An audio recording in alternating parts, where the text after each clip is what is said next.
Salut à tous et on se retrouve aujourd'hui sur la chaîne Rear Engine avec une voiture qui vient d'Italie, une Alfa Romeo 156.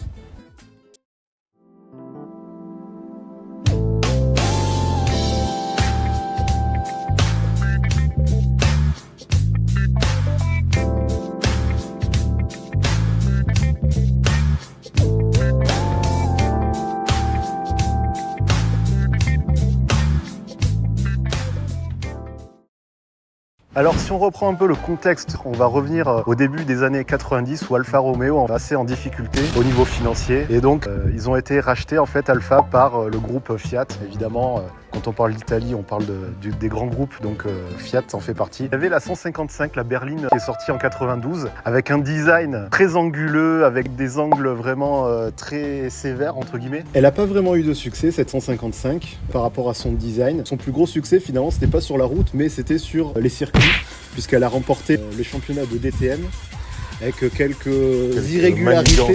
Voilà, avec quelques irrégularités dirons-nous, mais ça c'est une autre histoire. Et oui, en fait cette 155, elle n'a pas eu beaucoup de succès, et notamment les alfistes en fait, ils étaient nostalgiques de la période où il y avait des Alfa Giulia, la GTV6 et notamment autres Alfa Romeo Spider.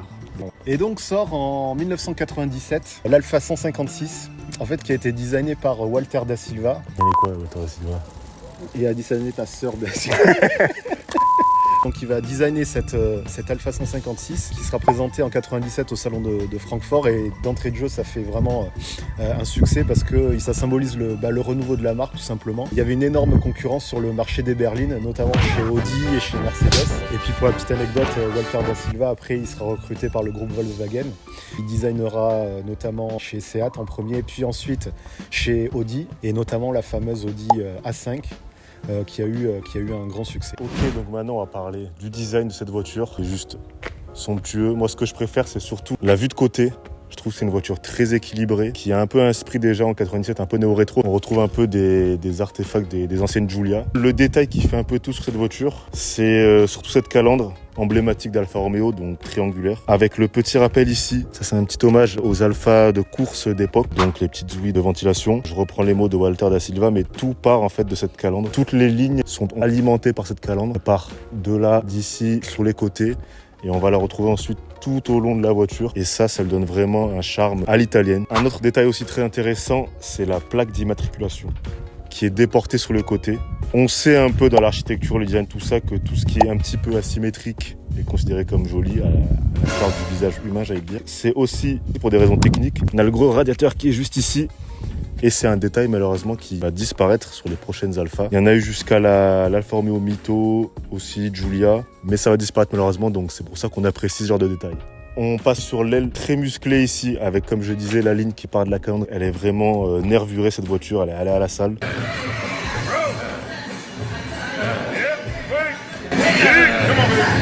Il y a un petit détail ici, alors c'est pas d'origine, ça reste de l'Alfa, mais c'est des jantes de 156 GTA en 17 pouces. Magnifique poignée d'époque qui rappelle aussi une petite touche rétro déjà en 97, qui se manœuvre ainsi, un bouton et on ouvre.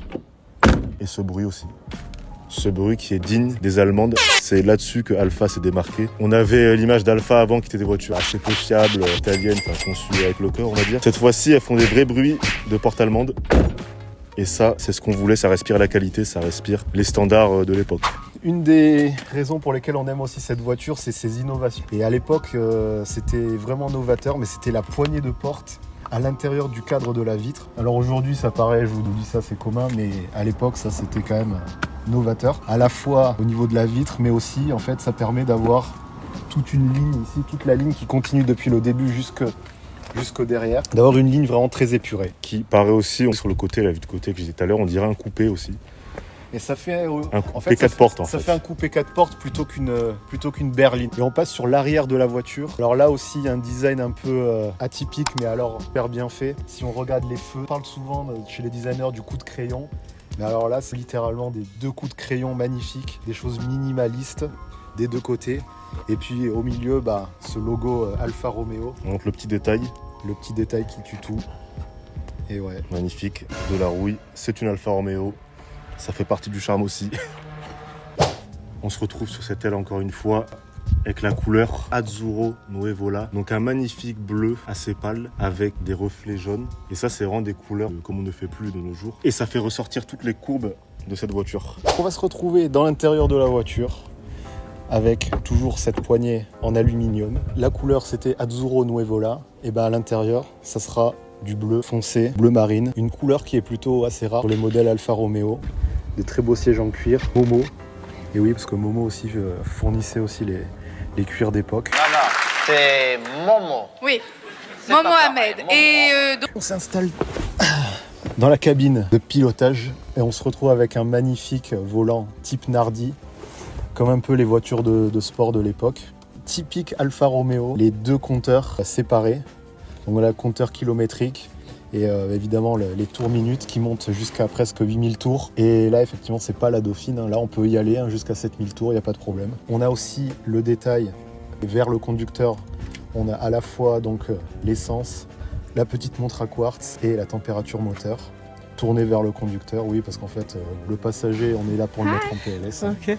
Les détails de mon côté qu'on apprécie, à l'instar de la poignée qui était une première mondiale, on a aussi une deuxième première qui était le nombre de pièces en magnésium présentes dans cette voiture. Donc ça, c'était complètement une innovation pour la légèreté. On a ce magnifique cerclage qui est en magnésium, la structure des sièges aussi en magnésium et la colonne de direction notamment. Peut-être que j'en oublie. En tout cas, ça faisait gagner 4 kilos sur les sièges, donc c'est pas à négliger. Tout le design général de la planche de bord ici avec des aérations que je trouve assez minimaliste et design. C'est très italien. Les petits rappels de cuir bleu dans la portière. Je trouve ce cuir bleu de toute beauté. Et puis il y a quelques détails aussi, on peut choisir la luminosité du tableau de bord, c'est peut-être un petit peu inutile, mais en tout cas c'est présent. Et donc sur ce pommeau de vitesse aussi magnifique en bois, on peut apprécier la position. Donc il n'est pas au niveau du plancher, comme sur les voitures classiques.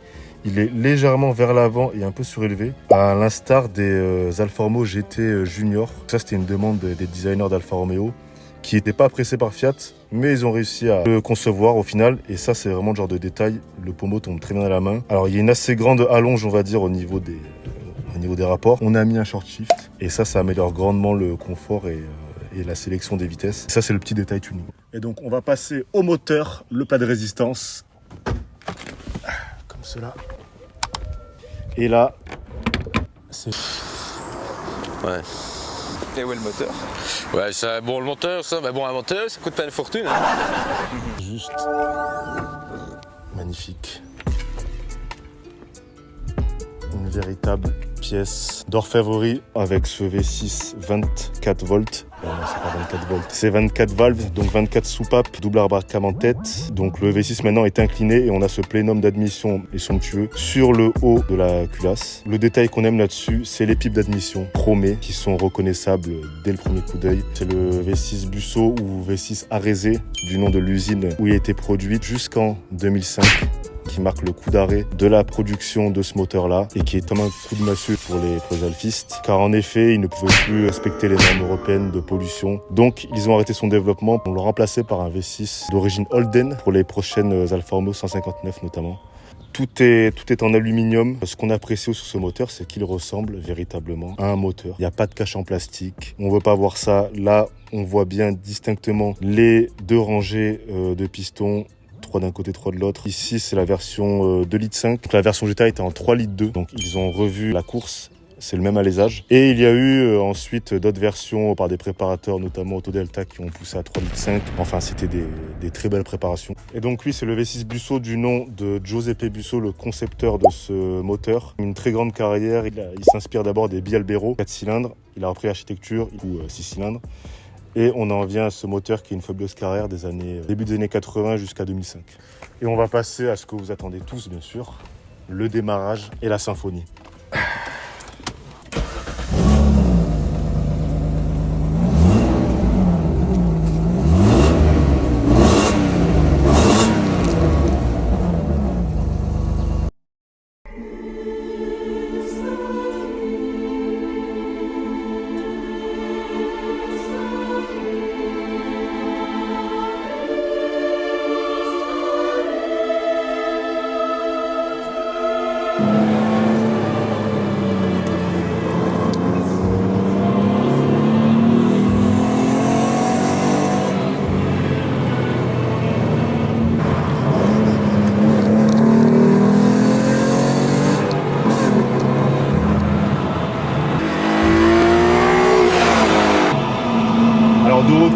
de cette magnifique Alfa, volant en bois magnifique. Et ce qui fait la particularité du coup, c'est ce V6 Busso avec, il faut savoir, 85% du couple qui est disponible dès 1000 tours. Donc là en fait, regardez, je suis en 3e, 3000 tours, ça relance. Et en fait, c'est ce que décrivait un peu Jeremy Clarkson, c'est il utilisait ce mot de creaminess en fait, c'est-à-dire c'est vraiment de la crème. Il y a du couple à tous les régimes et c'est pour ça qu'il est super confortable ce moteur, il est super enchantant. Et puis après, que dire de ce son, hein, je vous laisse apprécier. Hein. Je vais me taire 2 minutes, je passe en 2e.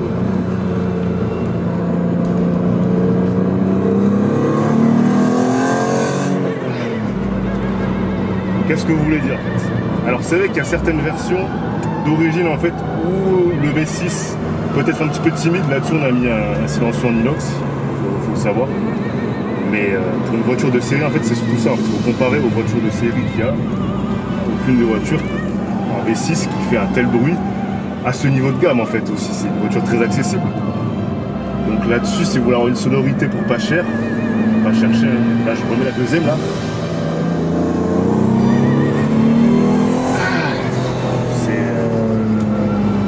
Ça enlève tous les soucis du quotidien en fait, c'est formidable. Alors la voiture n'est pas spécialement faite pour faire du talon pointe, mais il passe quand même un petit peu. Il passe un peu, ouais. Bon bien sûr, nous sommes des pilotes aguerris hein, à ne pas refaire chez vous. Hein. On fera peut-être une vidéo là-dessus, sur notre parcours de pilote. On verra ça plus tard. Magnifique là. Moi ce paysage aussi. On se dirige vers Canmac. Ah, c'est pas mal ici.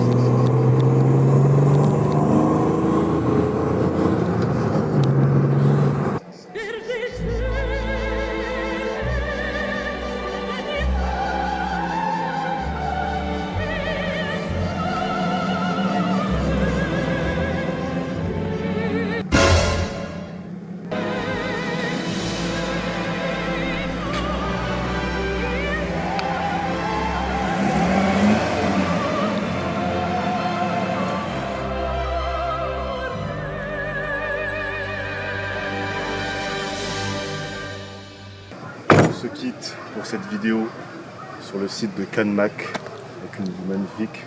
On a le restaurant qui est juste derrière. C'était Rear Engine, merci beaucoup.